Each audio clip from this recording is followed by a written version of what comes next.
Ma'am आप live हैं। Okay. Thank you ma'am. Good morning, students. I hope you all are doing good.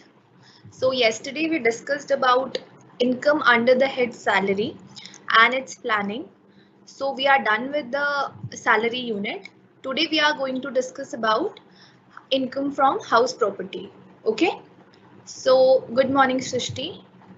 Good morning, Kusum. So सृष्टि बोल रही है कि एक बार सिलेबस डिटेल में डिस्कस कर लो। ठीक है, तो जब तक बाकी बच्चे नहीं आ जाते, will wait for 1 or 2 minutes, तब तक हम लोग सिलेबस के बारे में डिस्कस कर लेते हैं। ठीक है, you all know from where to download the syllabus? Everybody knows?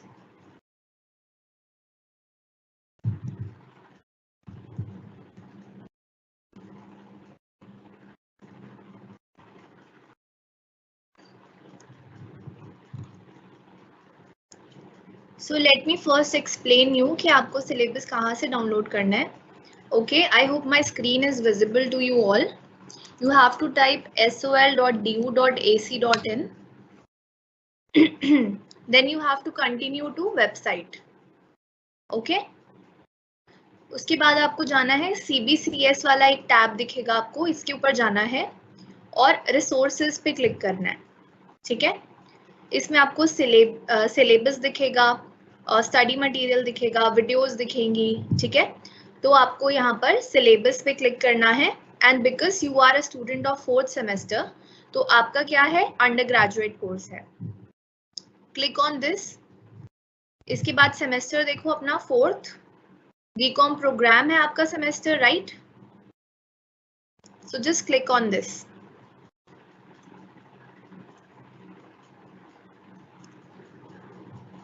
Clear है सबको?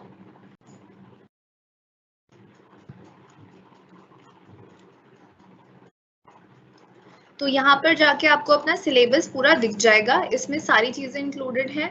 It has all your discipline subjects, it has skill enhancement subjects. ठीक है, इंग्लिश हिंदी सब कुछ है इसमें। ठीक है, तो जब हम इस पे स्क्रॉल डाउन करेंगे, क्योंकि हम पर्सनल टैक्स के बारे में देखना चाहते हैं, सो जस्ट स्क्रॉल डाउन। ये है हमारा पर्सनल टैक्स प्लानिंग। ठीक है, इसको आप लोग डाउनलोड कर सकते हैं, ऊपर ऑप्शन दिया हुआ है, प्रिंट कर सकते हैं इसे। ठीक है, I think I have already downloaded this. So या अब आपको थोड़ा क्लियर दिख रहा होगा।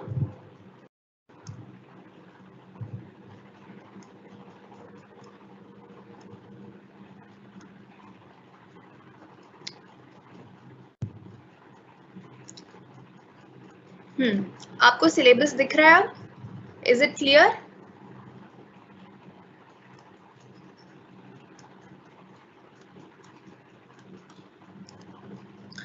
Let me just put a message in the group so that other students will also join.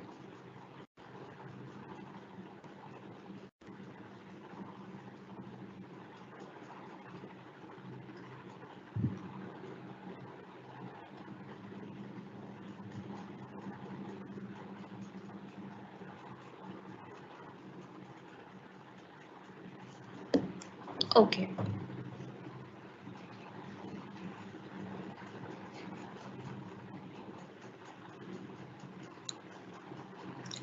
सूरज मैंने पढ़ लिया एक बार, आप बार बार सेम मैसेज मत यहाँ पे ड्रॉप करो।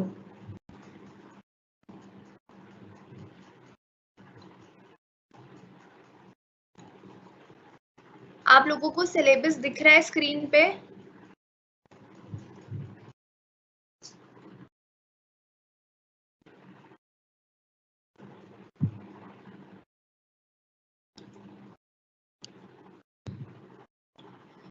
तो इसमें जब आप फर्स्ट यूनिट देखते हो, यहाँ पे क्या है, कॉन्सेप्ट ऑफ टैक्स प्लानिंग।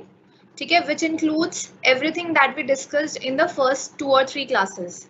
ठीक है, टैक्स प्लानिंग का मतलब क्या है, टैक्स इवेजन क्या होता है, ठीक है, ये सब टाइप की आपको डेफिनेशंस के बारे में पढ़ना है। ठीक है, उससे रिलेटेड केस स्टडीज आ सकती हैं। ठीक है, उसके बाद आपको क्या बोला गया है, tax planning with reference to residential status. इसके बारे में हमने डिस्कस कर लिया, रेजिडेंशियल स्टेटस क्या होता है। ठीक है, residential status of HUF, company, other persons, ये सब कुछ हमने डिस्कस कर लिया है। ठीक है, इसके बाद इंसिडेंस ऑफ टैक्स के बारे में भी हमने डिस्कस किया है, और एंड में लिखा है एग्रीकल्चरल इनकम, ठीक है, इसके बारे में भी हम लोग डिस्कस कर चुके हैं। Okay okay, second unit comes with tax planning with reference to salary income, ठीक है। सैलरी के बारे में हम पिछले 3-4 क्लासेस से जो है डिस्कस कर रहे थे। हमने इसके अलाउंसेस, परक्यूजिट्स, रिटायरमेंट बेनिफिट्स, ये सब चीजें हमने डिस्कस करी, ठीक है। जो चीजें इसमें से रह गई हैं वो आप इनकम टैक्स की बुक को रेफर करके एक बार पढ़ सकते हो, ठीक है। Case studies based on designing the pay package, तो ये हमने लास्ट क्लास में जो है अपना पे पैकेज, सैलरी पैकेज कैसे डिजाइन करना है कि हमारा टैक्स कम से कम बने, उसके बारे में हमने लास्ट क्लास में डिस्कस किया था। So that was one of the case studies. Okay, then we come to third unit, which is tax planning in relation to income from house property and business income, ठीक है। तो this head is income from house property and PGBP, ठीक है। इसमें आपको किस किस चीज के बारे में डिस्कस करना होगा? पहले तो सेल्फ ऑक्यूपाइड हाउस प्रॉपर्टी क्या होती है, लेट आउट क्या होती है, partly let out, partly self occupied क्या होती है, ठीक है। Set off and carry forward of losses कैसे करना होता है, tax planning related to section 80C कैसे करना है हमें। 80C सेक्शन के बारे में मैंने आपको बताया था, डिडक्शन के बारे में, ठीक है। वो मैंने आपको जो PPT है वो शेयर कर दी थी ग्रुप पर। उसके बाद tax planning in relation to capital gains and other sources, ठीक है। ये हमारा फोर्थ यूनिट है। इसमें कौन सा हेड है हमारा? कैपिटल गेन्स वाला, ठीक है।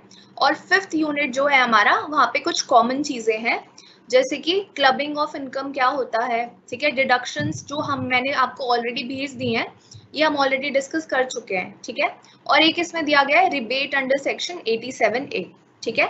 ये सब चीजें आपको यूनिट 5 में पढ़नी है। तो अभी we are on unit 3 which is income from house property and business income, ठीक है। तो सिलेबस आई होप आपको क्लियर होगा कि आपको क्या क्या पढ़ना है, ठीक है।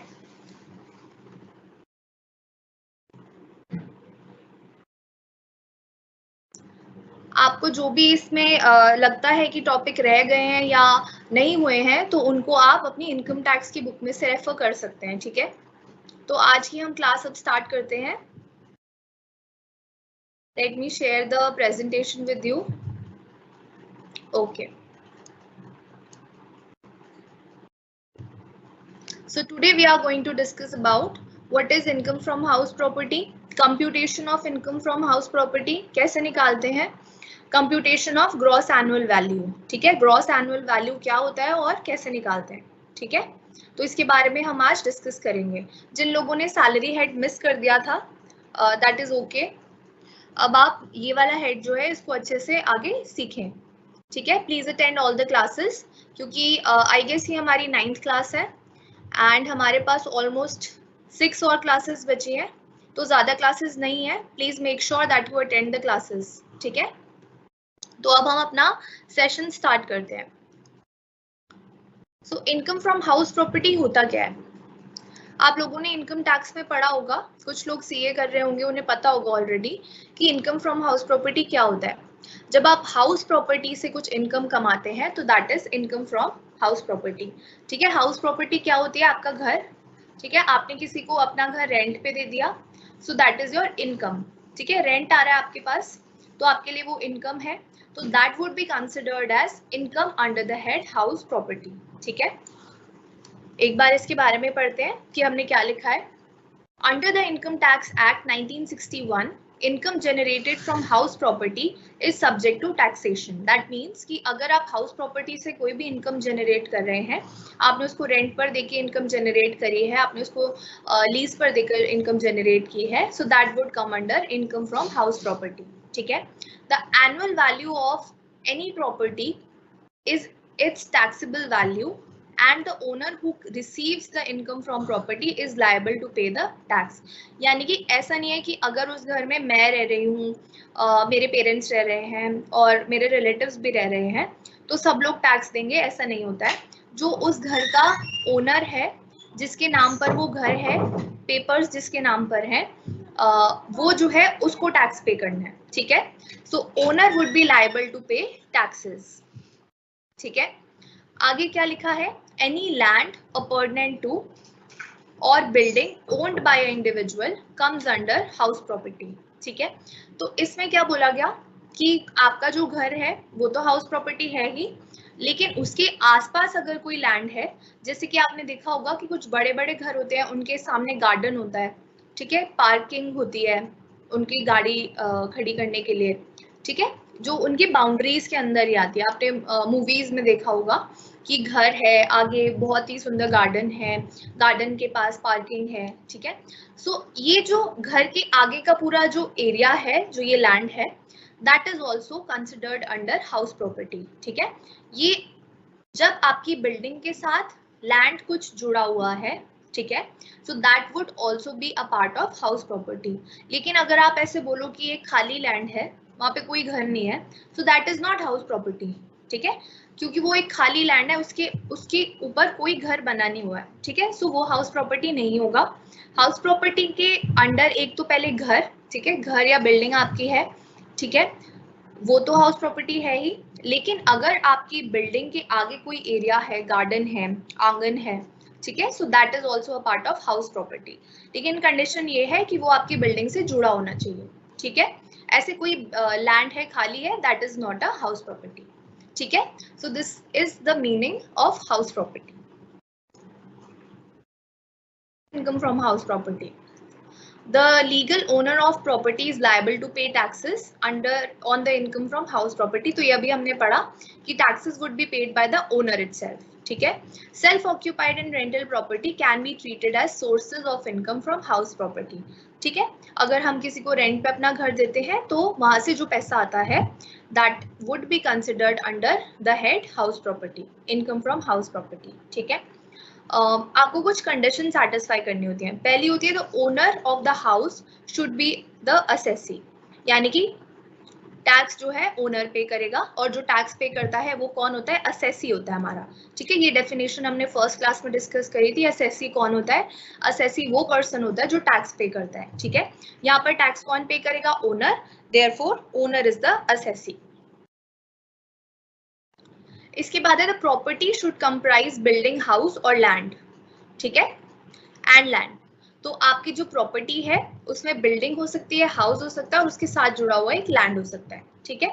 The property can be use for any purpose except for the owner using it for business और प्रोफेशन, ठीक है। तो आपकी जो प्रॉपर्टी है वो आपका जो ओनर है, आप अगर ओनर हो अपने घर के और आप उसको कोई बिजनेस के लिए इस हाउस प्रॉपर्टी को यूज कर रहे हो, तो ये जो है इनकम अंडर हाउस प्रॉपर्टी नहीं आएगा, क्योंकि आप एक बिजनेस रन कर रहे हो, आप एक प्रोफेशन रन कर रहे हो, तो ये हमारा पीजीबीपी हेड में आ जाएगा, ठीक है। लेकिन अगर आप इस घर को रहने के लिए यूज कर रहे हो, रेंट पे दे दिया आपने किसी को, तो ये जो है इनकम फ्रॉम हाउस प्रॉपर्टी के अंडर आएगा, ठीक है। वहीं अगर आप इस घर पे कोई बिजनेस या प्रोफेशन रन करते हो, तो that will not come under income under the head income under house property, ठीक है।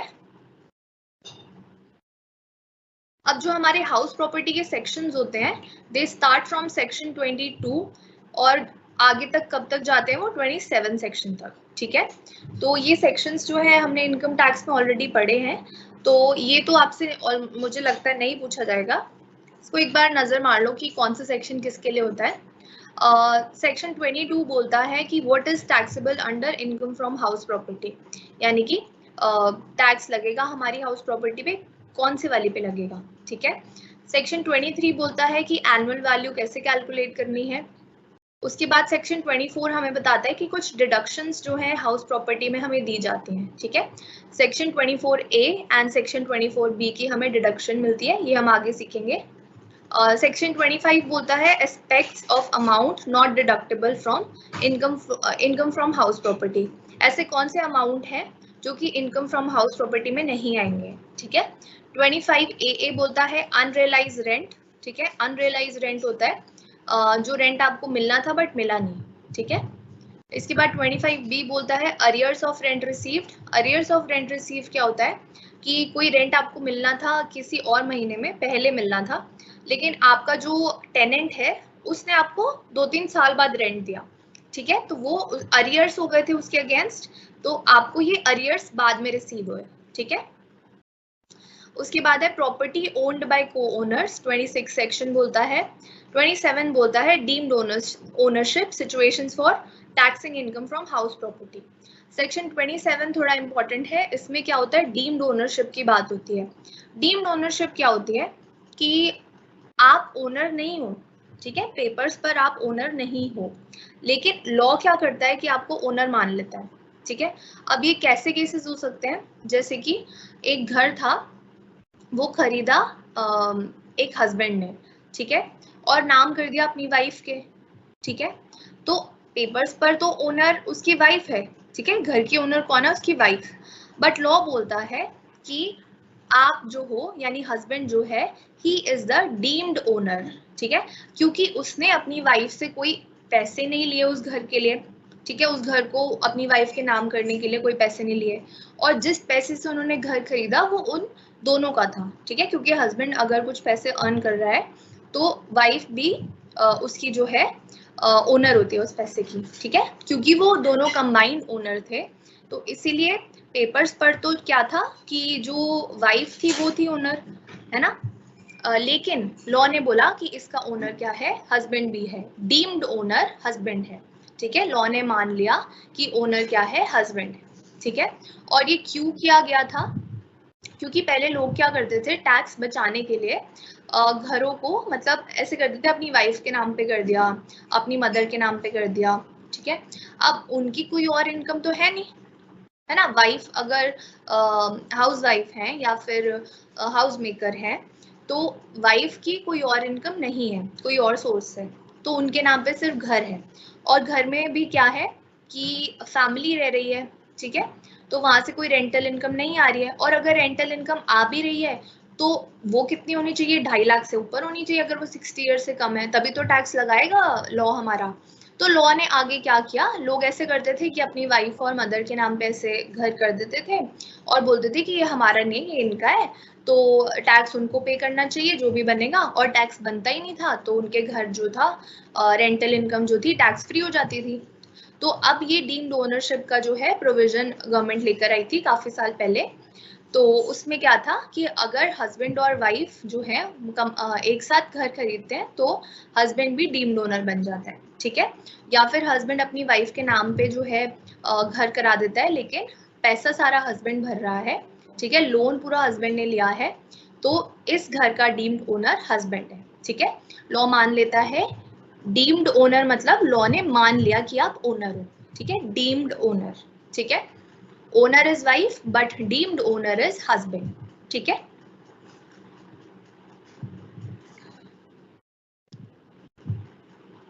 अब नेक्स्ट जो हमें डिस्कस करना है that is computation of income from self occupied property, या फिर हाउस प्रॉपर्टी से हम हाउस प्रॉपर्टी की इनकम हमें कैसे कैलकुलेट करनी होती है।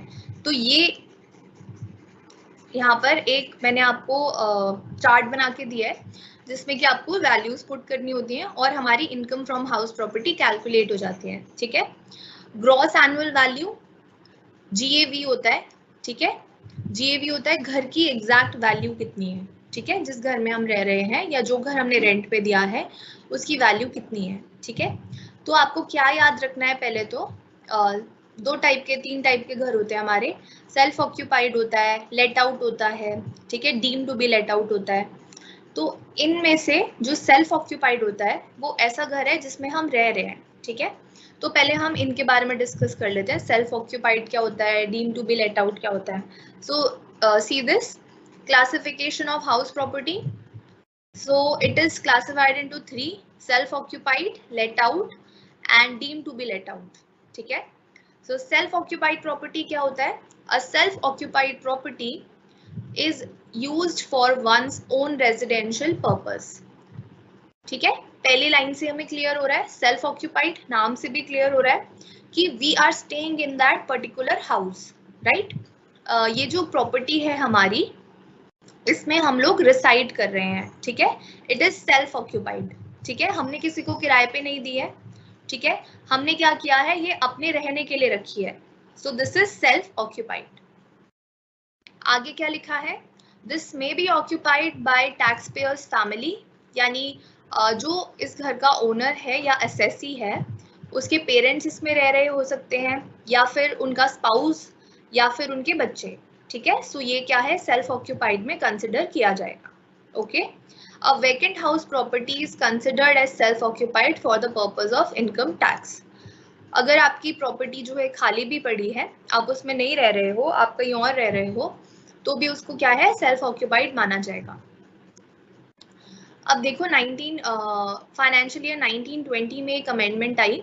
पहले क्या होता था कि जैसे आपका टैक्स कैलकुलेट करना होता था तो गवर्नमेंट आपको बोलती थी कि अगर आपके पास कोई 2 घर हैं तो उसमें से एक को आप क्या मान लो, सेल्फ ऑक्यूपाइड।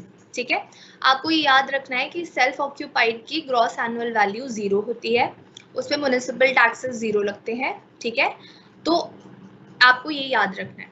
ठीक है, सेल्फ ऑक्यूपाइड की ग्रॉस एनुअल वैल्यू 0 होती है। तो अब उसकी वैल्यू जब 0 है तो उस पर टैक्स भी नहीं बनेगा। ठीक है, तो गवर्नमेंट ने क्या किया था, पहले उन्होंने बोला था कि आप एक घर को सेल्फ ऑक्यूपाइड मान सकते हो, और अगर आपके पास 2 घर हैं तो दूसरे को हम मान लेंगे कि आपने वो किराए पे दे रखा है, आप सिर्फ एक घर में रहते हो। ठीक है, लेकिन amendment I in the financial year 1920।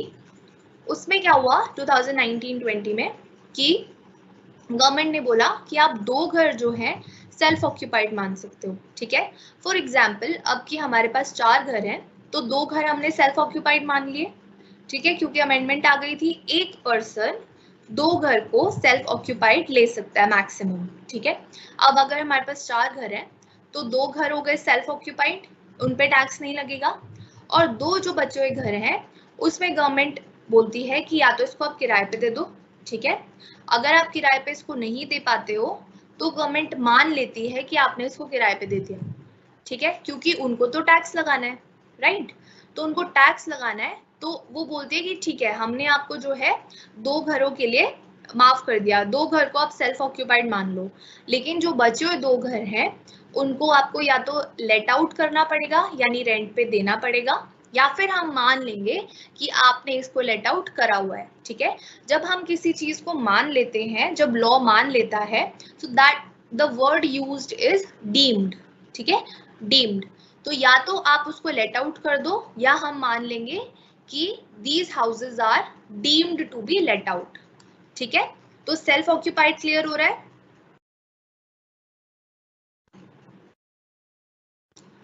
Deepika, आपको नोट्स मतलब आप खुद भी बना सकते हो, I am sharing the PPT. Okay, I am telling you in the class everything, you can't note in your notebooks. आप सब लोगों को सिर्फ बना बनाया सब कुछ चाहिए, है ना। Every day you are asking me कि पीपीटी शेयर कर दो, पीपीटी शेयर कर दो, पीपीटी शेयर कर दो। What are you doing? आप नोट्स नहीं बना रहे हो।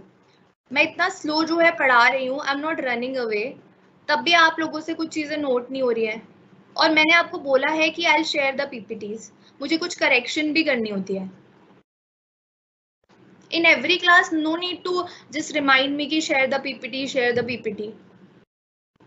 I myself share everything with you.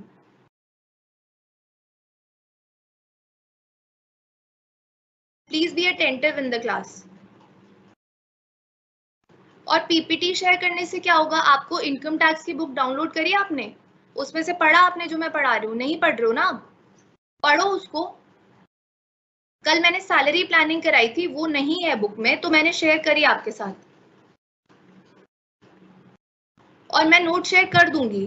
I mainly share it after the classes, जब मेरी क्लासेस खत्म हो जाती हैं मैं लोगों के साथ पीपीटी शेयर कर देती हूँ। ठीक है, इन बिटवीन द क्लासेस मैं शेयर नहीं करती हूँ। अभी क्या हुआ, सैलरी प्लानिंग बुक में नहीं था तो मैंने शेयर कर दिया, केस स्टडी मैंने कराई, मैंने शेयर कर दी।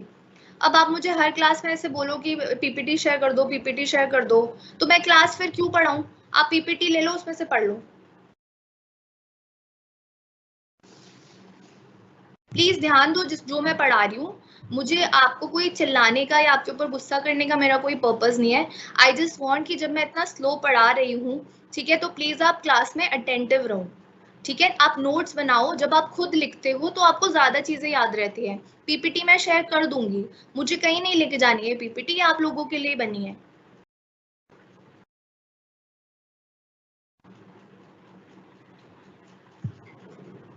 नहीं दीपिका, इट्स ओके, मैं गुस्सा नहीं हो रही हूँ, बट आई जस्ट वांट कि आप लोग अपने हाथ से भी लिखो, कुछ नोट्स बनाओ, क्योंकि वो आपको ज्यादा याद रहते हैं, पीपीटी याद नहीं रहेगी. And the students who are asking for me adding to them in the group, अभी जरा लास्ट में रुक जाइएगा प्लीज 5 मिनट्स के लिए. I'll share the link with you. आप उस लिंक से जो है ग्रुप ज्वाइन कर लेना. कोई बात नहीं Deepika, it's okay, it's okay. Okay, just वापस आते हैं हम अपनी क्लास पे. सेल्फ ऑक्यूपाइड आपको क्लियर है? What is self occupied? जिसमें हम रहते हैं, विच इज आवर हाउस, जिसमें हमारे पेरेंट्स, ठीक है, चिल्ड्रन या स्पाउस कोई रह रहा है, दैट इज आवर हाउस. ठीक है. मैक्सिमम आप कितने घरों को सेल्फ ऑक्यूपाइड मान सकते हैं? 2 घर को. ठीक है, ये आपको नोट कर लेना है कि 2 घर अब हम सेल्फ ऑक्यूपाइड मान सकते हैं. अब इसमें आपको क्या चीज याद रखनी है कि अगर आपको क्वेश्चन में दिया गया है कि आपका जो क्वेश्चन है it is related to the year 2016 या 2015, 2017, ठीक है, उस टाइम पे सिर्फ एक घर जो था सेल्फ ऑक्यूपाइड था.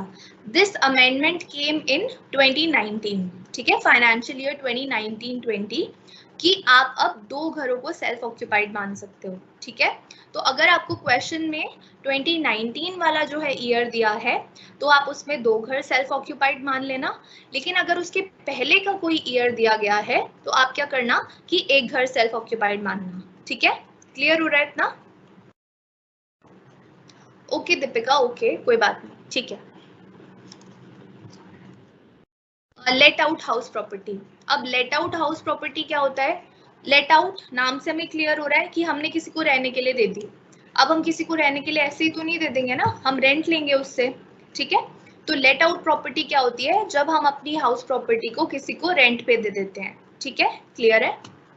और deem to be let out क्या होता है? Deem to be let out अभी मैंने आपको थोड़ा सा बताया कि जब लॉ मान लेता है कि हमने किसी प्रॉपर्टी को लेट आउट कर दिया है. ठीक है, फॉर एग्जाम्पल कि अगर जब मैंने 4 घर का एग्जाम्पल लिया था तो 4 घर में 2 घर तो सेल्फ ऑक्यूपाइड मैं मान लेती हूँ क्योंकि लॉ मुझे अलाउ करता है कि you can make 2 houses as self occupied. बाकी बचे हुए 2 घर सोचो अगर मैंने रेंट पे दिए ही नहीं थे, ठीक है, तो वो लेट आउट तो नहीं थे. लेकिन लॉ ने कहा कि हम आपको 2 घर से ज्यादा सेल्फ ऑक्यूपाइड मानने को अलाउ नहीं कर सकते. तो लॉ क्या बोलता है कि बाकी बचे हुए 2 घरों को मैं क्या मान लूंगा? Deemed to be let out. यानी मैं मान लूंगा कि ये आपने किराए पे दे दिए हैं, बल्कि आपने किराए पर नहीं दिए थे. ठीक है, फिर भी लॉ मान लेता है कि ये आपने घर जो है किराए पे दे दिए. क्लियर है?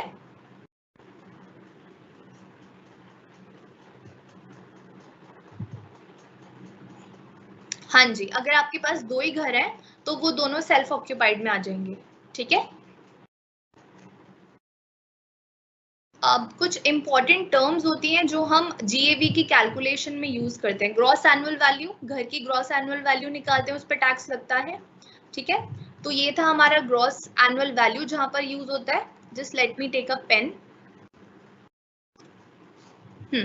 तो ग्रॉस एनुअल वैल्यू यहाँ पे लिखा है मैंने, दिख रहा है आपको? जब आप income from house property calculate करते हो so the first thing you should know is gross annual value. ठीक है, ये आपको दिख रहा होगा पूरा चार्ट जो है, ऐसे आपको income from house property calculate करनी है. ठीक है, ग्रॉस एनुअल वैल्यू को हम GAV बोलते हैं शॉर्ट फॉर्म में. इसमें से हम माइनस करते हैं municipal taxes paid during the year. ठीक है, कोई म्युनिसिपल टैक्सेस अगर हमने पे किए हैं and these taxes are to be paid by the owner. ठीक है, अगर ये टैक्सेस जो है कोई टेनेंट पे कर रहा है जिसको हमने घर किराए पे दिया है, अगर वो जो है टैक्सेस पे कर रहा है तो इसकी डिडक्शन हमें नहीं मिलेगी. ठीक है, हमें सिर्फ उसी चीज की डिडक्शन मिलेगी जो हमने पे करी है. ठीक है, so gross annual value minus municipal taxes, इससे हमारा क्या कैलकुलेट हो जाता है? NAV, which is net annual value. कभी कभी आपको क्वेश्चन में लिखा होता है कैलकुलेट द एनुअल वैल्यू. ठीक है, that means that you have to calculate the net annual value. ठीक है, नाउ NAV में से अब हमें क्या मिलती हैं? कुछ डिडक्शंस मिलती हैं. ठीक है, डिडक्शन अंडर सेक्शन 24 जो हमने अभी आगे सेक्शंस की एक लिस्ट पड़ी थी, सेक्शन 22 से लेके सेक्शन 27 तक, राइट। तो उसमें जो सेक्शन 24 था it was related to deduction, ठीक है। डिडक्शन यहाँ पे आपको दिख रही होंगी, दो टाइप की डिडक्शन हमें मिलती हैं। The first one is deduction under section 24A, the second one is deduction under section 24B, ठीक है। Now deduction under section 24A क्या बोलती है कि आप माइनस कर सकते हो 30% ऑफ NAV। NAV कहाँ है? NAV हमने कैलकुलेट किया अभी ये ऊपर, राइट। GAV में से हमने म्युनिसिपल टैक्सेस को माइनस किया तो क्या आ गया हमारे पास अमाउंट? NAV, right. अब फर्स्ट डिडक्शन क्या है 24A की कि हम 30% ऑफ NAV को माइनस कर सकते हैं, ठीक है। तो NAV जितना हमारा अमाउंट आएगा उसका 30% की हमें डिडक्शन मिल जाती है, ठीक है। इसको हम स्टैंडर्ड डिडक्शन भी बोलते हैं under the head house property. जैसे हमें सैलरी में 50,000 की डिडक्शन मिलती है ना, स्टैंडर्ड डिडक्शन, हमने लास्ट क्लास में देखा था 50,000 की स्टैंडर्ड डिडक्शन मिल जाती है, ठीक है। तो वैसे ही हाउस प्रॉपर्टी में हमें 30% ऑफ NAV की स्टैंडर्ड डिडक्शन मिल जाती है, ठीक है। कुसुम, अगर आपको हाउस प्रॉपर्टी के क्वेश्चन में 4 घर दिए हैं तो उस क्वेश्चन में ये अगर लिखा है कि आपने लेट आउट करे हैं, किसी को रेंट पर दिया है, ठीक है, तभी आप उसको लेट आउट मानोगे, नहीं तो उसमें से 2 घर तो हमारे सेल्फ ऑक्यूपाइड हो गए, ठीक है। ये तो कुछ इसमें कोई डाउट नहीं होना चाहिए कि 2 घर सेल्फ ऑक्यूपाइड हैं। बचे हुए 2 घर के बारे में क्वेश्चन अगर साइलेंट है कि आपने लेट आउट नहीं करे हैं या कुछ भी नहीं लिखा है, तो आप उसको क्या मान लोगे? Deemed to be let out, ठीक है, कि ये घर आपने किराए पे दे दिए हैं। लॉ ये मान लेगा आपने दिए हैं या नहीं दिए हैं, उससे लॉ बोलता है मुझे कोई फर्क नहीं पड़ता, मैं सिर्फ आपको इतना अलाउ कर सकता हूँ कि आप 2 घर जो है सेल्फ ऑक्यूपाइड मान लो, बाकी 2 घरों को आपको क्या करना पड़ेगा? Deem to be let out मैं मान लूंगा अगर आपने लेट आउट नहीं करे, ठीक है। तो GAV sorry income from house property calculate कर लेंगे आप लोग। डिडक्शन अंडर सेक्शन 24A क्या बोलती है? 30% ऑफ NAV। NAV हम ऊपर कैलकुलेट करते हैं, ठीक है, इसका 30% माइनस कर दिया। फिर डिडक्शन अंडर सेक्शन 24B क्या बोलती है? इंटरेस्ट ऑन बोरोड कैपिटल, ठीक है। अब ये क्या है? अब बताओ, आप कोई घर लेते हो तो क्या सबके पास इतना पैसा होता है कि वो एक साथ जो है सारा पेमेंट कर दे और फिर घर ले ले? ऐसा बहुत रेयरली होता है। आप ऑलमोस्ट क्या करते हो, बैंक के पास जाते हो, उनसे लोन मांगते हो कि मुझे इतना लोन दे दो इतने साल के लिए, मेरे को घर लेना है, ठीक है। तो ये घर आपने क्या किया? पैसा बोरो करके लिया बैंक से, ठीक है। तो बैंक आपको फ्री में तो ऐसे नहीं दे देगा ना कि हाँ ले लो फिर इतने साल बाद दे देना, वो आपसे इंटरेस्ट चार्ज करता है हर महीने, हर क्वार्टर, हर ईयर, ठीक है। तो वो ऐसे आपसे इंटरेस्ट चार्ज करता है, ठीक है।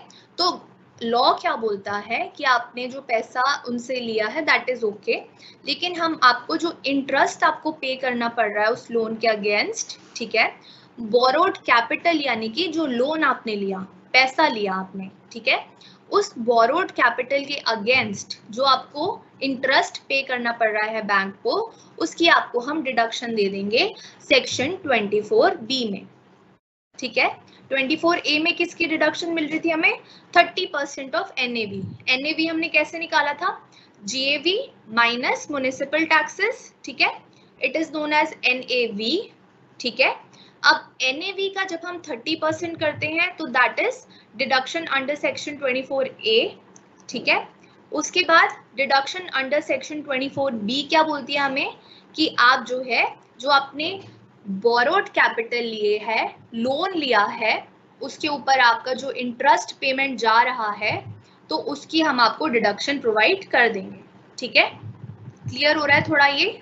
उसके बाद जब हम NAV में से ये दोनों डिडक्शंस को माइनस करेंगे तो हमारी क्या आ जाएगी? इनकम फ्रॉम हाउस प्रॉपर्टी, ठीक है। आप समझ गए हैं सीक्वेंस कि आपको इनकम फ्रॉम हाउस प्रॉपर्टी कैसे कैलकुलेट करना है? First you have to calculate GAV, ठीक है। GAV निकालना भी हम आगे सीखेंगे, GAV कैसे निकलता है। GAV का अमाउंट डाल के you have to deduct municipal taxes अगर पे करे ओनर ने, ठीक है। GAV में से म्युनिसिपल टैक्सेस माइनस करके क्या आ जाएगा हमारा? NAV, नेट एनुअल वैल्यू, ठीक है। देन नेट एनुअल वैल्यू में से हम दो डिडक्शन जो है माइनस करेंगे। First deduction is flat 30% of NAV, ठीक है, under section 24A। Second deduction is जो हमने जो है कैपिटल बोरो करी थी उसके ऊपर जो हम इंटरेस्ट पेमेंट कर रहे हैं उसकी हमें डिडक्शन लॉ दे देगा, ठीक है। So that is deduction under the section 24B।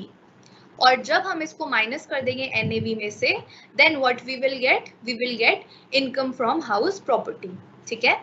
इसका जब हम क्वेश्चन करेंगे तो आपको थोड़ा और क्लियर हो जाएगा that how you are suppose to do the question, ठीक है, या how you are suppose to use it.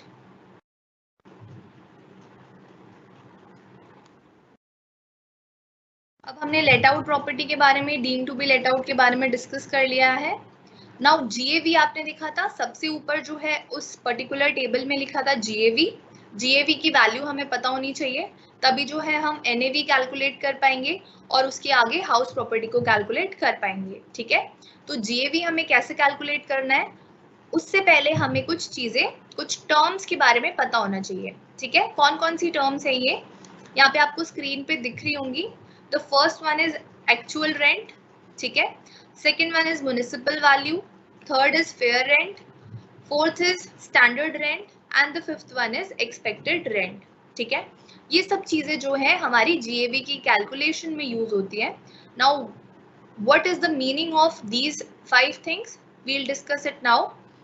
पहले देखो एक्चुअल रेंट रिसीव्ड क्या होता है, नाम से बहुत क्लियर हो रहा है हमें। This is the actual rent received by the owner of the house property on letting the house property. यानी कि आपने क्या किया, इस घर को, कोई पर्टिकुलर घर है आपके पास, उसको आपने रेंट पे दे दिया, ठीक है, आपने उसको रेंट पे दे दिया। नाउ यू हैव टू, जो मतलब आप उससे एग्जैक्टली रेंट ले रहे हो, फॉर एग्जाम्पल कि आप उससे 10,000 रुपए पर मंथ का रेंट ले रहे हो, ठीक है। तो 10,000 रुपए पर मंथ रेंट ले रहे हो तो पूरे साल कितना लोगे, 10,000 इंटू 12, 1,20,000, ठीक है। तो ये क्या है, ये एक्चुअल रेंट है, नाम से हमें क्लियर हो रहा है एक्चुअल रेंट, जो रेंट हम उससे एक्चुअली ले रहे हैं, दैट इज एक्चुअल रेंट, ठीक है। सेकेंड टर्म क्या है हमारी, म्युनिसिपल वैल्यू। अब म्युनिसिपल वैल्यू क्या होता है, this is the value as determined by the municipal authorities for levying municipal taxes on house property। Municipal value एक घर की जो है म्युनिसिपल अथॉरिटी कैलकुलेट करती है, ठीक है, कि इस पर्टिकुलर घर की वैल्यू कितनी है, जो म्युनिसिपल अथॉरिटी निकालेगी, ठीक है, वो होगी म्युनिसिपल वैल्यू, ठीक है। थर्ड है हमारा फेयर रेंट। फेयर रेंट क्या होता है, फेयर रेंट हम कैलकुलेट करते हैं कि ऐसा ही पर्टिकुलर घर, ठीक है, सेम लोकेलिटी में, यहाँ पे देखो fair rent is the rent which is similar property can fetch in the same और सिमिलर लोकेलिटी, ठीक है। तो यानी कि ऐसा ही घर इसी पर्टिकुलर लोकेलिटी में, इसी पर्टिकुलर प्लेस पर कितने रेंट पर जा रहा है, ठीक है, तो दैट इज फेयर रेंट, ठीक है। हमारा एक पर्टिकुलर घर है, हमने उसको लेट आउट कर दिया, रेंट पे दे दिया, उसका फेयर रेंट कैसे कैलकुलेट होगा, हमने अपने पड़ोसी का घर देखा जो कि सेम साइज का था, सेम लोकेलिटी में था, ठीक है, सेम लोकेशन पर था, उसका वो कितना रेंट ले रहा है, ठीक है। तो फेयर रेंट हम ऐसे कैलकुलेट करते हैं कि किसी पर्टिकुलर घर का फेयर रेंट क्या है, जो उसी जैसे सिमिलर घर का रेंट है, ठीक है, सेम लोकेलिटी में होना चाहिए, सेम प्लेस पर होना चाहिए, सेम जगह का होना चाहिए, ठीक है, साइज शुड बी सेम। बात है स्टैंडर्ड रेंट। स्टैंडर्ड रेंट क्या होता है, the standard rent is the rent fixed under rent control act, ठीक है। अब स्टैंडर्ड रेंट क्या है, कुछ हमारी एक रेंट कंट्रोल एक्ट है गवर्नमेंट की, वो जो है फिक्स करती है, so that is the standard rent, ठीक है, कि आपका रेंट इतना तो होना ही चाहिए, इतना तो आपको लेना ही पड़ेगा, इससे कम नहीं ले सकते हम, ठीक है। एक्सपेक्टेड रेंट, अब एक्सपेक्टेड रेंट क्या होता है, expected rent is the higher value among municipal value and the fair rent. Expected rent क्या होता है, अभी हमने पीछे पढ़ा म्युनिसिपल वैल्यू, म्युनिसिपल वैल्यू क्या थी, जो म्युनिसिपल अथॉरिटी निकालती है हमारे घर की। फेयर रेंट क्या था, जो कि सिमिलर घर उसी लोकेलिटी में उसी साइज का है, उसका रेंट कितना है, और that is known as fair rent. ठीक है, तो एक्सपेक्टेड रेंट क्या होता है, हमारे म्युनिसिपल वैल्यू में से और फेयर रेंट में से जो भी हायर होगा, जैसे कि फेयर रेंट हायर है, ठीक है, सो इसको हम मान लेंगे एक्सपेक्टेड रेंट। ठीक है, मेन पर्पस जो था मेरा समझाने का आपको कि ये सब चीजें आगे यूज होंगी, ये टर्म्स अभी यूज होंगी, तो आपको सिर्फ इतना समझना है कि इनका मतलब क्या होता है। Actual rent is very clear, जो एग्जैक्टली हमें रेंट मिला, जो एक्चुअली में हमें रेंट मिला। म्युनिसिपल वैल्यू म्युनिसिपल अथॉरिटी ने जो निकाली। फेयर रेंट क्या हो गया, जो हमारे सेम घर का, मतलब सेम साइज के घर का, सेम लोकेलिटी में घर था, उसका जो है रेंट कितना है, that is fair rent. Standard rent क्या हो गया, जो कि रेंट कंट्रोल एक्ट ने जो है डिटरमाइन किया। और एक्सपेक्टेड रेंट क्या हो गया कि म्युनिसिपल वैल्यू और फेयर रेंट में से जो भी बड़ा है, जो भी हायर है, दैट इज एक्सपेक्टेड रेंट। ठीक है, अब आप इसको देखोगे आगे हमें कैसे यूज करना है। Calculation of gross annual value, ये मैंने एक चार्ट बनाया हुआ है आपके लिए। ठीक है, इसको एक बार समझने का ट्राई करो। देखो सबसे पहला पॉइंट क्या है हमारा, municipal value versus fair rent. आपको ना क्वेश्चन में ऐसे दिया होगा कि म्युनिसिपल वैल्यू इतनी है, फेयर रेंट इतना है, स्टैंडर्ड रेंट इतना है। ठीक है, कैलकुलेट जीएवी बोल देंगे आपको। ठीक है, तो ये चीजें आपको कैसे यूज करनी है। सबसे पहला पॉइंट क्या है, सबसे पहला स्टेप क्या है, compare municipal value with fair rent. ठीक है, यहाँ देखो सबसे ऊपर क्या लिखा है, municipal value versus fair rent. Now whichever is higher, ठीक है, विच एवर इज हायर उसको हम ले लेते हैं, उसको लेकर हम कंपेयर करेंगे स्टैंडर्ड रेंट से। ठीक है, स्टैंडर्ड रेंट भी हमको क्वेश्चन में गिवन होगा कि स्टैंडर्ड रेंट इतना है। अब इस हायर वैल्यू को जब हमने स्टैंडर्ड रेंट से कंपेयर किया, तो उसमें से लेंगे हम विच एवर इज लोअर। ठीक है, now whichever is lower को लेके आगे हम उसको कंपेयर करेंगे एक्चुअल रेंट से। ठीक है, क्लियर है आपको इतना थोड़ा सा। सबसे पहला स्टेप क्या है, म्युनिसिपल वैल्यू लेनी है, फेयर रेंट लेना है, विच एवर इज हायर। ठीक है,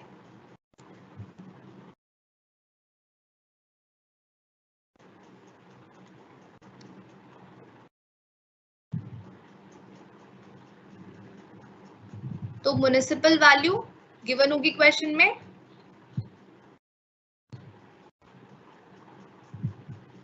फेयर रेंट, ठीक है, विच एवर इज हायर। ठीक है, इस हाई वाले अमाउंट को किससे कंपेयर करना है आपको, स्टैंडर्ड रेंट। ठीक है, स्टैंडर्ड रेंट और हायर वाली वैल्यू को कंपेयर करेंगे हम। ठीक है, फिर इसमें से हम कौन सा लेंगे, विच एवर इज लोअर। ठीक है, यहाँ पे दिख रहा है आपको विच एवर इज लोअर, यानी कि जो हमारी फर्स्ट से जो वैल्यू निकली हायर वाली, उसको हमने किससे कंपेयर किया, स्टैंडर्ड रेंट से। ठीक है, स्टैंडर्ड रेंट से कंपेयर करने के बाद हमने निकाली विच एवर इज लोअर।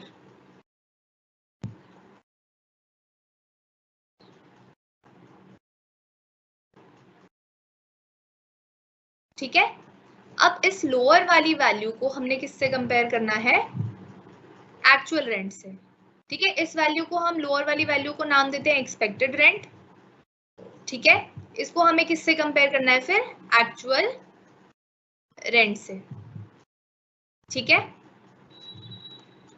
कि ये स्टेप्स क्लियर हो रहे हैं। सबसे पहले क्या करना है, municipal value versus fair rent, then whichever is higher is to be compared with standard rent, then whichever is lower is known as expected rent, and this will be compared to actual rent. ठीक है, अब actual rent से जब हम इसको compare करेंगे, तो आप देखो एक ऐसी situation हमारे पास आ जाती है। ठीक है, इसको देख के घबराना नहीं है, बहुत इजी है, बस इसको समझने का एक बार ट्राई करो। पिछले स्टेप्स जो है याद रखने हैं, याद करने पड़ेंगे। सबसे पहले municipal value versus fair rent, whichever is higher लेना है, हायर वैल्यू को कंपेयर करना है स्टैंडर्ड रेंट से। ठीक है, स्टैंडर्ड रेंट अब हमारा जो है हायर वैल्यू से कंपेयर होगा, उसमें से लोअर जो है निकालना है, विच एवर इज लोअर। ठीक है, जो लोअर वैल्यू होगी that would be known as expected rent. Now expected rent would be compare to actual rent. ठीक है, इन सब का मीनिंग इसलिए मैंने आपको पहले समझा दिया था पिछली स्लाइड में कि इन सब का मीनिंग क्या है। ठीक है, और ये हम क्यों कंपेयर कर रहे हैं, क्योंकि हमें घर की ग्रॉस एनुअल वैल्यू निकालनी है। ठीक है, और gross annual value in case of self occupied house property is nil. ठीक है, ये सब कैलकुलेशन सेल्फ ऑक्यूपाइड में नहीं करना है। ठीक है, जीएवी क्योंकि वहां पर नील होती है। ठीक है, ये सब कैलकुलेशन होगा लेट आउट और deem to be let out में, क्योंकि उसमें हमें रेंट निकालना पड़ता है कि हम कितना रेंट जो है, कितनी उस घर की ग्रॉस एनुअल वैल्यू है। ठीक है, क्लियर हो रहा है? ये बात लिख लो कि GAV in case of self occupied house property is nil. ठीक है, अब देखो यहाँ पे हम आगे पहुंच गए थे, एक्सपेक्टेड रेंट और एक्चुअल रेंट को हम कंपेयर कर रहे थे। Now if the actual rent is greater than expected rent, यानी कि हमें जो एक्चुअली जो हम रेंट ले रहे हैं, ठीक है, वो एक्सपेक्टेड रेंट से क्या है, बड़ा है, तो हमारा जीएवी क्या हो जाएगा आंसर, जो भी हमारी एक्चुअल रेंट की वैल्यू होगी। ठीक है, दैट वुड बी जीएवी। ठीक है, और if the actual rent is less than the expected rent, यानी एक्सपेक्टेड रेंट जो है हमारा वो क्या है, एक्चुअल रेंट से कम है। तो देखो अब एक्चुअल रेंट कम कब होगा, पैसा जो एक्चुअली हमें मिल रहा था वो कम कब होगा, या तो हमारा घर खाली है। ठीक है, अगर हमारा घर खाली है, हमने उसको रेंट पे नहीं दिया है तो फिर आपको क्या होता है, एक्चुअल रेंट जो है एक्सपेक्टेड रेंट से कम आ जाता है। ठीक है, और यहाँ पे इसको हम दो केसेस में डिवाइड कर देते हैं। If the house is empty, ठीक है, if the house is vacant, ठीक है, ये एक्चुअल रेंट जो है एक्सपेक्टेड रेंट से कम आ रहा है और इसका रीजन है वेकेंसी ऑफ हाउस, तो जीएवी क्या होता है, हमारा एक्चुअल रेंट को मान लिया जाता है। ठीक है, और अगर कोई और रीजन है वैकेंसी के अलावा, तो जीएवी क्या होता है, हमारा एक्सपेक्टेड रेंट हो जाता है। ठीक है, इसको आप नोट कर लो, एक्सपेक्टेड रेंट क्या है अगर हमारे एक्चुअल रेंट से ज्यादा है। ठीक है, तो इसमें दो बाइफिकेशंस होती हैं। पहला होता है हमारा बिकॉज ऑफ वेकेंसी, अगर हमारा घर खाली है उस वजह से हमारा एक्चुअल रेंट एक्सपेक्टेड रेंट से कम है, तो जीएवी क्या होता है, एक्चुअल रेंट होता है। ठीक है, और अगर जो है हमारा घर किसी और वजह से खाली है, ठीक है, या किसी और वजह से एक्चुअल रेंट जो एक्सपेक्टेड रेंट से कम आ रहा है, तो जीएवी क्या हो जाता है, एक्सपेक्टेड रेंट। ठीक है, इतना क्लियर हो रहा है? डर गए क्या तुम लोग, कुछ लिख ही नहीं रहे हो? अब नहीं कर रही हूं मैं गुस्सा।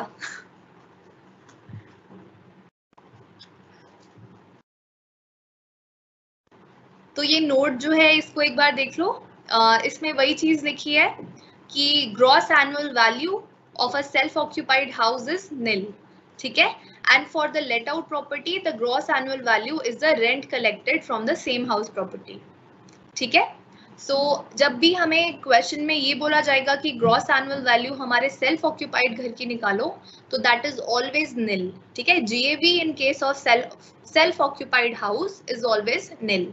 ठीक है, बट जीएवी कैलकुलेशन हमें करनी पड़ेगी if the house is let out और deem to be let out. ठीक है,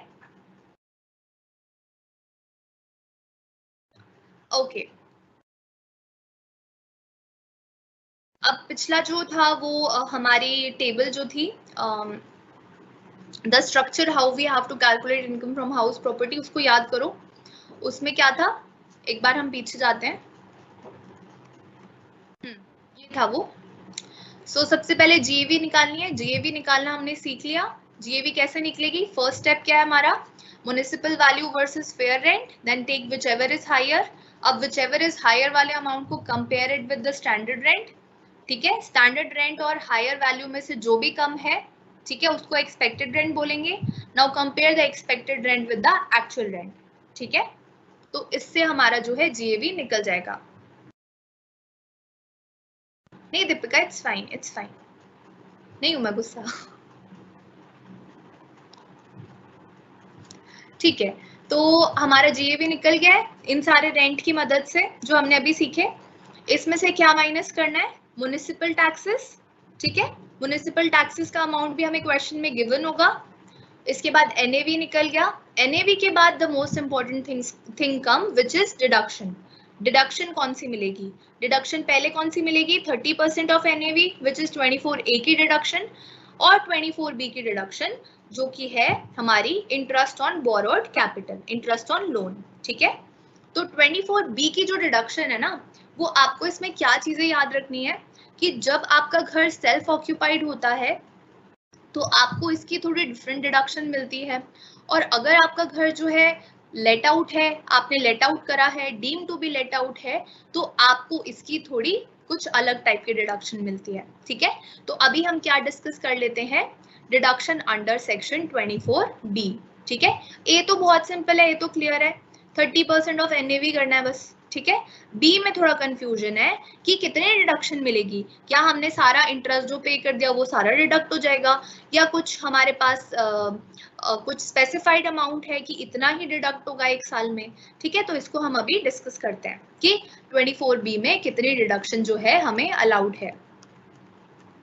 तो इसके लिए I have prepared this table. तो सबसे ऊपर देखो, पहले डिडक्शन अंडर सेक्शन 24B, पहला पॉइंट क्या है हमारा, let out, deemed to be let out. ठीक है, लेट आउट क्लियर है, जो रेंट पे हमने हाउस दिया है। Deemed to be let out, जो लॉ ने मान लिया कि हमने रेंट पे दिया है। Interest on borrowed capital under section 24B is fully allowed in case of let out and deemed to be let out house property। जितना भी आप इंटरेस्ट ऑन बोरोड कैपिटल भर रहे हो एक साल में, दैट इज फुल्ली अलाउड, वो आपको डिडक्शन के रूप में दे दिया जाएगा। चाहे आप 10 लाख रुपए इंटरेस्ट भर रहे हो एक साल में, चाहे आप 20 लाख रुपए इंटरेस्ट भर रहे हो, उस पूरे की आपको डिडक्शन दे दी जाएगी अगर वो घर क्या है, लेट आउट है या deemed to be let out है। ठीक है,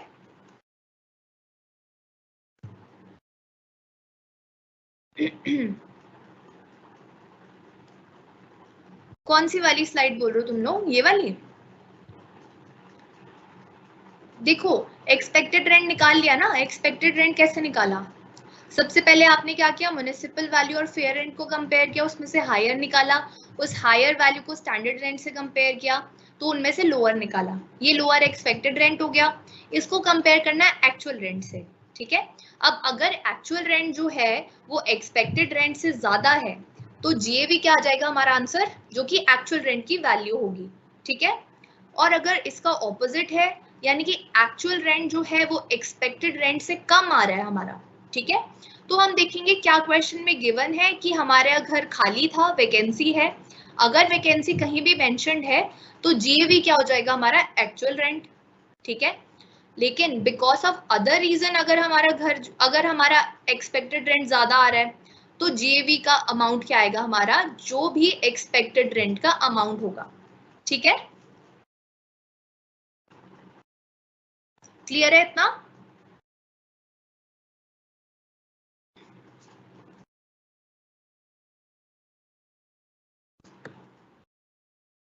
अब एक बार डिडक्शन पे आ जाओ, टाइम होने वाला है, अभी क्या टाइम हो गया,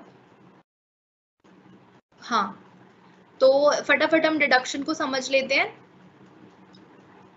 फर्स्ट पॉइंट क्लियर है, अगर आपका घर लेट आउट है या deem to be let out है तो जो भी इंटरेस्ट आप ऑन बोरोड कैपिटल लोन पे आप भर रहे हो इंटरेस्ट, उस पूरे का डिडक्शन आपको अलाउ कर देंगे। ठीक है, लॉ आपको अलाउ कर देगा। लेकिन अगर सेल्फ ऑक्यूपाइड घर है, अब सेल्फ ऑक्यूपाइड घर में आप कैसे लोन लेते हो, आप बोलते हो कि मुझे कंस्ट्रक्शन के लिए लोन चाहिए, या मुझे बना बनाया घर है उसमें मूव करने के लिए मुझे लोन चाहिए, फ्लैट खरीदने के लिए मुझे लोन चाहिए। ठीक है, और आप उस घर को सेल्फ ऑक्यूपाइड पर्पस के लिए यूज करना चाहते हो। ठीक है, तो उस केस में आपको कितनी डिडक्शन मिलेगी? यस दीपिका, ये आपको क्वेश्चन में दे रखा होगा कि आपको जो है वैकेंसी है घर में या नहीं है। ठीक है, सेल्फ ऑक्यूपाइड घर में क्या है, loan taken for repair, renewal और reconstruction of house. Now you have seen कि बहुत सारे लोग क्या है, अपने घर को रेनोवेट कराने के लिए बैंक से लोन लेते हैं। ठीक है, रेनोवेशन एक बड़ा प्रोसेस होता है, उसके लिए बैंक से वो लोन लेते हैं। ठीक है, तो जब आपका घर सेल्फ ऑक्यूपाइड है, आप उस घर में रह रहे हो, ठीक है, और आपने लोन लिया किस चीज के लिए, यहाँ पे ध्यान दो। ठीक है, repair, renewal, reconstruction of house. ठीक है, रिपेयर कराना है आपको घर, उसको रेनोवेट कराना है, रिन्यूअल का मतलब रेनोवेट, या फिर रिकंस्ट्रक्शन कराना है किसी पर्टिकुलर कमरे का। ठीक है, तो आपने उसके लिए क्या किया, लोन लिया। सो उस केस में maximum deduction allowed is 30,000 only. क्या क्या क्लियर हो रहा है, क्या क्लियर हो रहा है? सबसे पहले सेल्फ ऑक्यूपाइड घर है, सेल्फ ऑक्यूपाइड घर है, इतना क्लियर है। सेल्फ ऑक्यूपाइड घर में क्या काम करवा रहे हो, उसको रिकंस्ट्रक्ट करा रहे हो, ठीक है, उसका आप रेनोवेशन करा रहे हो, ठीक है, रिन्यूअल करा रहे हो। सो इन सब पर्पस के लिए अगर आप लोन लेते हो बैंक से, ठीक है, तो हमारा लॉ क्या बोलता है कि सेल्फ ऑक्यूपाइड घर का रेनोवेशन, रिन्यूअल, रिकंस्ट्रक्शन कराने के लिए जो लोन लेते हो आप, उस केस में आपको सिर्फ और सिर्फ 30,000 पर ईयर ही डिडक्शन मिलेगा, ठीक है, सिर्फ 30,000 मिलेगा। अगर आप उससे कम यूज कर रहे हो, उससे कम आपका इंटरेस्ट जा रहा है, जैसे कि फॉर एग्जांपल 25,000 का आप एक साल में इंटरेस्ट भर रहे हो बैंक को, तो आपको सिर्फ 25,000 की ही डिडक्शन मिलेगी, ठीक है। ऐसा नहीं है कि वो आपके ऊपर एकदम 30,000 की आपको डिडक्शन दे देंगे फ्री में कि 5,000 की एक्स्ट्रा डिडक्शन ले लो, नो, द अमाउंट यू पे और 30,000 विच एवर इज लेस, ठीक है, उस पे आपको डिडक्शन मिलेगी। अगर आप लोन का जो इंटरेस्ट है वो एक साल में 50,000 रुपए भर रहे हो और ये लोन आपने किस लिए लिया था, रिकंस्ट्रक्शन, रेनोवेशन के लिए अपने सेल्फ ऑक्यूपाइड घर की, 50,000 इंटरेस्ट भरने पर भी आपको सिर्फ और सिर्फ 30,000 की ही डिडक्शन अलाउड है, ठीक है। ये सेल्फ ऑक्यूपाइड के केस में है। ये हो गया अगर हमने लोन किसके लिए लिया था, रिपेयर, रिन्यूअल या रिकंस्ट्रक्शन ऑफ हाउस। सेकंड क्या है, लोन अब हमने लिया है कि हमें घर कंस्ट्रक्ट करवाना है, नया घर कंस्ट्रक्ट करवा रहे हैं हम, या फिर हमें फ्लैट खरीदना है, घर खरीदना है, ठीक है। तो उस केस में अगर लोन जो है हमने 1 अप्रैल 1999 के बाद लिया है, ठीक है, पहली बात क्या हो गई कि घर क्या है, हमें कंस्ट्रक्ट करवाना है, रिकंस्ट्रक्ट नहीं करवा रहे हैं, सिर्फ कंस्ट्रक्ट, अभी नया बनवा रहे हैं, ठीक है, कंस्ट्रक्शन ऑफ हाउस या फिर परचेज ऑफ हाउस प्रॉपर्टी, ठीक है, सेल्फ ऑक्यूपाइड का केस चल रहा है। सिर्फ हमें परचेज करना है घर या फिर हमें उसको कंस्ट्रक्ट करवाना है और उसके लिए हमने लोन लिया है, तो दो कंडीशन हमें और देखनी पड़ेगी। पहली बात कि लोन हमने कब लिया है, 1 अप्रैल 1999 के बाद, ठीक है। सेकेंड क्या है, acquisition should be completed with in 5 years, यानी कंस्ट्रक्शन, ठीक है, या फिर आप जो उस घर में मूव करने वाले हो, उस घर को अक्वायर करने वाले हो, परचेज हो, ये सारा काम जो है 5 साल में कंप्लीट हो जाना चाहिए मैक्सिमम, ठीक है। तब आपको डिडक्शन मिलेगी कितनी, maximum deduction of 2 lakh rupees, ठीक है, क्लियर है। सेल्फ ऑक्यूपाइड घर है, लोन किस लिए लिया है, कंस्ट्रक्ट करवाना है या फिर आपको क्या करवाना है, उसको परचेज करना है घर को, तो इसके लिए आपने लोन लिया, ठीक है। उसके ऊपर दो कंडीशन और लगा दी कि लोन कब लिया होना चाहिए, 1 अप्रैल 1999 के बाद लोन आपने लिया हो और उस घर में आप मूव कर जाओ विद इन 5 years। मैक्सिमम आपको जो है टाइम पीरियड 5 years का गवर्नमेंट ने दे दिया कि 5 साल में कंस्ट्रक्ट करवा लो या मूव करना है, अक्वायर करना है, वो कर लो, ठीक है। तो आपका जो है इंटरेस्ट पे कितनी माफी मिल जाएगी, कितनी डिडक्शन मिल जाएगी, 2 लाख रुपए मैक्सिमम, ठीक है। ये सेल्फ ऑक्यूपाइड का केस था, लेकिन अगर आपका घर लेट आउट या deem to be let out purpose के लिए है तो उस केस में इंटरेस्ट ऑन बोरोड कैपिटल पे कोई भी लिमिट नहीं है, ठीक है। जितना आप इंटरेस्ट भरोगे एक साल में उतने की ही आपको डिडक्शन मिल जाएगी लेट आउट या फिर deem to be let out के केस में। लेकिन सेल्फ ऑक्यूपाइड के केस में लिमिट्स है। 30,000 कब है लिमिट, जब आप रिकंस्ट्रक्शन करवा रहे हो, रेनोवेशन करा रहे हो घर की, और 2 लाख कब मिलेगी आपको, जब आपने लोन 1999 के बाद लिया है या फिर आप उस घर में 5 साल में मूव कर गए हो, ठीक है, और वो घर जो आपने लोन लिया था उस घर के लिए, वो उस घर की कंस्ट्रक्शन के लिए या फिर उस घर में मूव करने के लिए, उस घर को परचेज करने के लिए लिया है, ठीक है।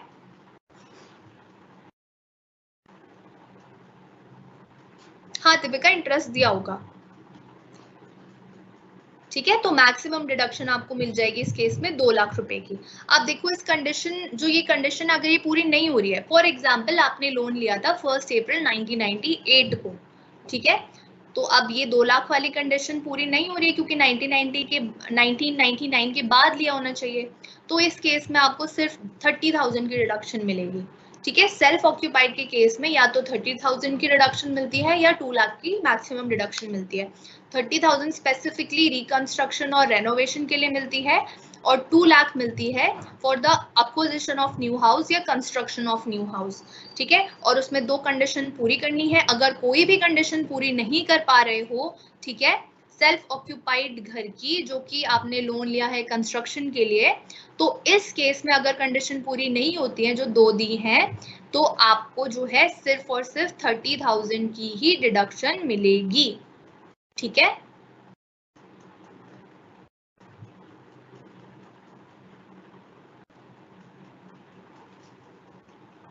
सो ये आपको क्लियर हो गया deduction under section 24B।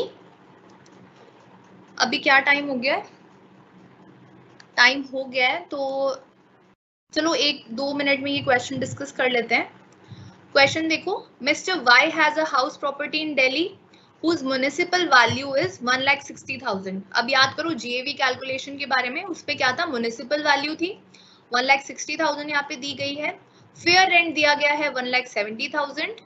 It was occupied by Y from 1 April 2020 to 31 July 2020। अब ये बोल रहे हैं कि वाई ने इस घर को अपने यूज के लिए रखा था, सेल्फ ऑक्यूपाइड के लिए रखा था। ये कुछ महीनों के लिए, कितने महीने हो गए, अप्रैल, मई, जून, जुलाई, 4 महीने। 4 महीने वो उसमें सेल्फ ऑक्यूपाइड करके रहा उस घर में। ठीक है, उसके बाद आगे लिखा है it was let out at 15,000 per month with effect from 1 August 2020।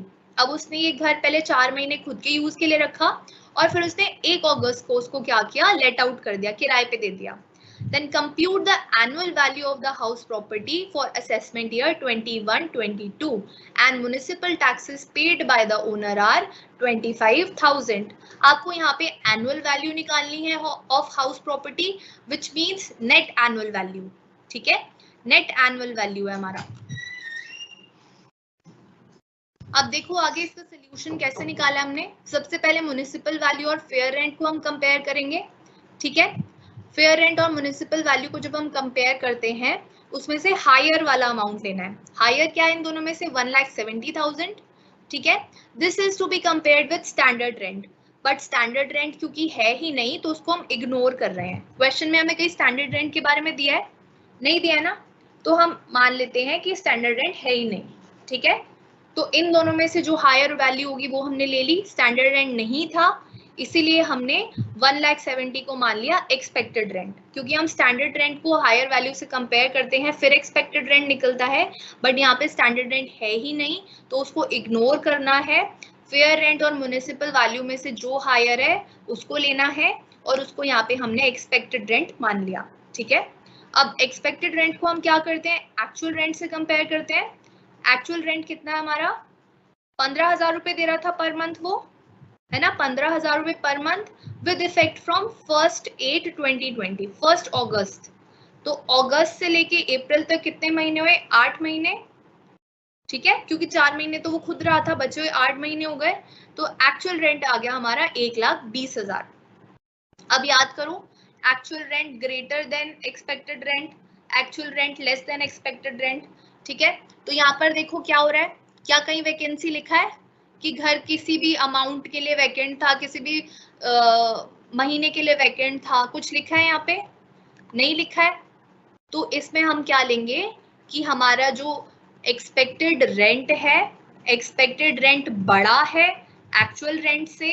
ठीक है, लेकिन यहाँ पर कोई वैकेंसी नहीं थी तो जीएवी क्या होगा हमारा, एक्सपेक्टेड रेंट। जो हमारा फ्लो चार्ट था उसको याद करो, जब यहाँ पर वैकेंसी नहीं है और एक्सपेक्टेड रेंट जो है एक्चुअल रेंट से बड़ा है तो जीएवी आएगा एक्सपेक्टेड रेंट। तो यहाँ पर देखो जीएवी आ गया हमारा एक्सपेक्टेड रेंट which is 1,70,000। अब NAV कैलकुलेट कैसे होगा, जब GAV में से हम म्युनिसिपल टैक्सेस माइनस करेंगे। म्युनिसिपल टैक्सेस हमने माइनस करे 25,000 जो हमें लास्ट में गिवन है एकदम, if the municipal taxes paid by the owner is 25,000 these are given to be deducted GAV में से म्युनिसिपल टैक्सेस और हमारा क्या आ गया, net annual value. Okay, net annual value हमारा आ गया। सो टाइम ज्यादा हो गया है, now I will wind up the session. Just give me a second, मैं आपको लिंक शेयर कर देती हूँ, ठीक है? एक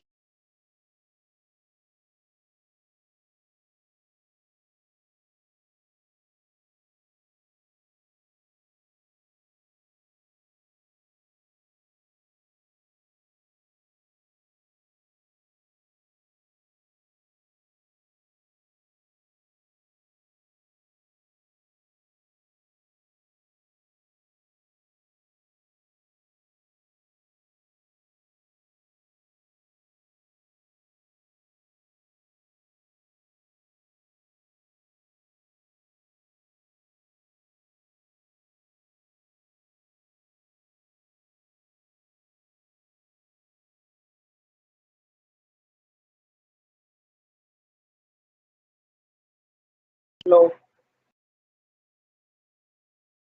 सर एक सेकेंड बस। Okay ma'am, you are neither visible not Audible.